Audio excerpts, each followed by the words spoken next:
ଝାରସୁଗୁଡ଼ା ପୁଲିସକୁ ମିଳିଛି ଏକ ବଡ଼ ସଫଳତା।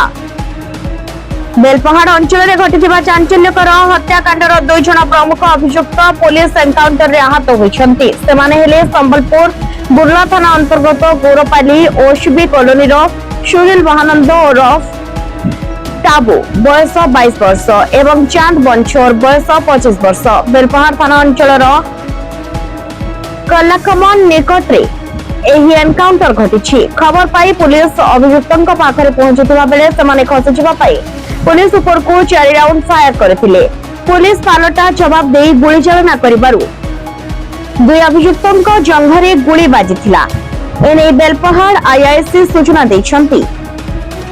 उभय को गुरुतर अवस्था उद्धार करा जाई झारसुगुड़ा जिला मुख्य चिकित्सालय रे भर्ती करा जाईछि। बेलपाहाड़ फाटक निकट रे घटिथिबा हत्याकांड रे केस नंबर 88/256 एही 2 जण सीधासलख संपृक्त थिबा नै पुलिस स्पष्ट करिछि। समानक नाम रे संबलपुर और बुर्ला थाना रे पूर्वरु मध्ये एकाधिक संगीन अपराधिक मामला रहिछि। अंचल रे शांति और आईन श्रृंखला रक्षा पाई पुलिस अपराधी विरोध रे एभली कठोर आभिमुख्य ग्रहण करिछि। आपके ही शहर के मेन रोड से गुजरते वक्त आपकी नजर जरूर कभी न कभी सोनी ज्वेलर्स पे पड़ी होगी। यहाँ हर प्रकार के सोने एवं चांदी के जेवरात मिलते हैं। कभी आने का कष्ट उठाए और हमें सेवा का मौका दे। धन्यवाद।